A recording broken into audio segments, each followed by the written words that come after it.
හැමෝම මම සාදරයෙන් පිළිගන්නවා. දැන් අද මේ වීඩියෝ මම ඔයාලට කියලා දෙන්න යන්නේ කොහොමද Google Chrome එකේ සිංහලෙන් ටයිප් කරන්න කියලා. ඉතින් ඔයාලට Windows 10 app එකක් තියෙනවා නම් ඔයාලට පුළුවන් computer language එක වෙනස් කරලා සිංහලෙන් ටයිප් කරන්න. Windows 7 Windows 7 පහලින් තියෙන versions වල ඒ වගේ lap වල බෑ ඔයගොල්ලන්ට Google Chrome එකේ සිංහලෙන් ටයිප් කරන්න. එතකොට අද මේ වීඩියෝ එක මම කියලා දෙන්න යන්නේ කොහොමද Google Chrome එකේ එයාම සිංහලෙන් ටයිප් කරන්න කියලා. එතකොට මේක පොඩි එක්ස්ටෙන්ෂන් එකක් ඩවුන්ලෝඩ් කරගන්න විතරයි තියෙන්නේ. ඒක ඇත්තටම ඩවුන්ලෝඩ් කරනකොට මේ ඇඩ් කරනවා. ඉතින් මේ වීඩියෝ එකේදී ඒ දේ දැනගන්න පුළුවන්. ඉතින් ඔයා අපේ මේ වීඩියෝ වල අලුතෙන් එන කෙනෙක් නම් එහෙම නැත්නම් අපේ YouTube channel එකට අලුතෙන් එන කෙනෙක් නම් පහළ තියෙන subscribe button එක ඒක දැම්ම subscribe කරලා අපිත් එක්ක join වෙන්න කියලා ආරාධනා කරනවා. එහෙනම් අපි යමු දැන් අපේ වීඩියෝ එකට. මම Tbrosl. ඉතින් මුලින්ම කරන්න ඕනේ මේ විදිහට Google Chrome එක open කරගන්න ඕනේ. දැන් මේ විදිහට Google Chrome එක open කරගත්තට පස්සේ මම දැන් මේ search කරන්න ඕනේ Chrome web store කියලා. දැන් මේ search කරලා enter කරාට පස්සේ ඔයාලට බලා ගන්න පුළුවන් මේ Chrome web store කියන එක ඇවිල්ලා තියෙනවා. උතන මෙන්න ඒක පින්දුරයක් බලා ගන්නත් පුළුවන්. එතකොට මෙන්න මේක Chrome web store කියන එක සරයක් ක්ලික් කරාට පස්සේ එයාව රීඩිරෙක්ට් වෙනවා Chrome web store වලට. එතකොට මෙතන බලා ගන්න පුළුවන් ඔයාලට අවශ්‍ය වෙන ගොඩක් එක්ස්ටෙන්ෂන් මෙතන තියෙනවා. ඉතින් මෙන්න මෙතන සර්ච් කරන්න ඕනේ type sinhala කියලා. මෙතන සර්ච් කරාට පස්සේ ඔයාලට බලා ගන්න පුළුවන් මෙතන ගොඩක් එක්ස්ටෙන්ෂන් එනවා සිංහල ටයිපින් වල. ඉතින් ඔයාලට මෙන්න මෙතන යට ස්ක්‍රෝල් කරලා බලා ගන්න පුළුවන් KDJ Singlish කියන එක්ස්ටෙන්ෂන් එක. ඉතින් මෙන්න මේක එක සැරයක් ක්ලික් කරන්න ඕනේ. ඊට පස්සේ ඔයාලා යනවා KDJ Singlish කියන එකට. ඔයාලා මෙතන යට ස්ක්‍රෝල් කරලා බලා ගන්න පුළුවන් KDJ Singlish ගැන තියෙන ටියුටෝරියල් වීඩියෝ එකක්. ඔයාලට අවශ්‍ය නම් ඒක බලන්නත් පුළුවන්. ඉතින් ඔයාලා මෙන්න මෙතන තව පින්තූර බලා ගන්න පුළුවන්. ඉතින් මේ ඊට පස්සේ කරන්න ඕනේ මෙන්න මෙතන උඩ ස්ක්‍රෝල් කරලා add to Chrome කියන එක සැරයක් ක්ලික් කරන්න ඕනේ. ඊළඟට මෙන්න checking කියලා මෙතන උඩ pop up එකක් එනවා add KDJ Singlish කියලා. ඒක මෙන්න මෙතන add extension කියන එක ක්ලික් කරන්න ඕනේ. ඊට පස්සේ මෙන්න මේ checking කියන එක බලා ගන්න පුළුවන්.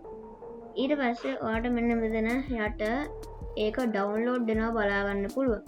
ඉතින් මේකට විනාඩි 1 පොඩි කාලයක් තමයි යන්නේ.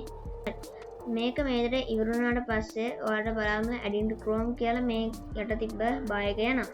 ඊට පස්සේ මෙතනින් pop up එකක් යනවා KDJ Singlish has been added to Chrome කියලා.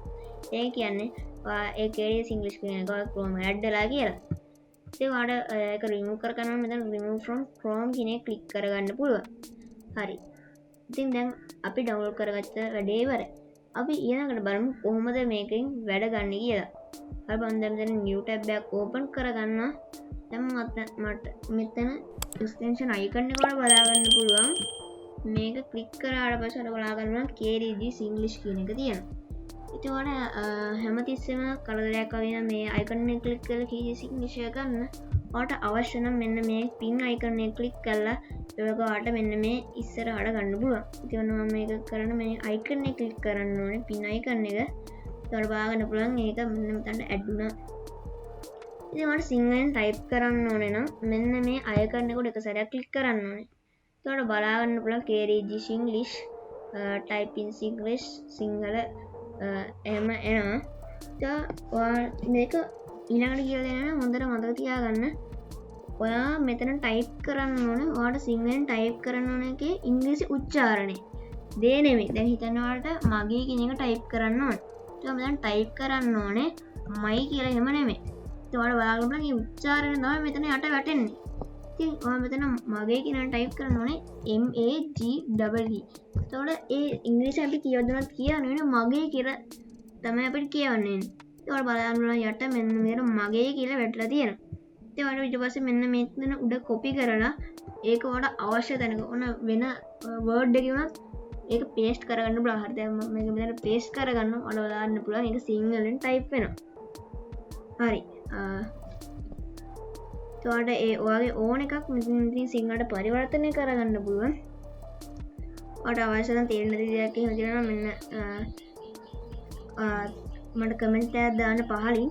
ඊට මේක ඩාර්ක් මෝඩ්, ලයිට් මෝඩ් හරි මෙන්න මෙතන වෙනස් කරගන්න පුළුවන්. හරි ඔයාලට ඒක ආපහු රිමූව් කරගන්න ඕන නම් මෙන්න මේ අයිකන් එකට ක්ලික් කරලා රයිට් ක්ලික් කරලා remove from Chrome කියන එක ඔයාලට ක්ලික් කරන්න පුළුවන්. ඒක ඔයාලට අන්පින් කරගන්න ඕන නම් මෙතන අන්පින් කරගන්න පුළුවන්.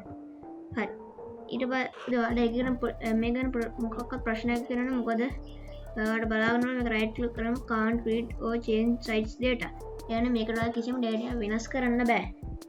ඉතින් අද වීඩියෝ එකෙන් කියලා දෙන්නේ එච්චරයි. අපි තවත් brand new episode එකකින් හම්බෙමු. අපි subscribe කරනවා අලුතෙන් visit කරන කෙනෙක් නම් අපිව. ඉතින් අද වීඩියෝ කොහොමද නම් like කරන්න, comment කරන්න, share කරන්න. අපි තවත් brand new episode එකකින් හම්බෙමු. මම Tbrosl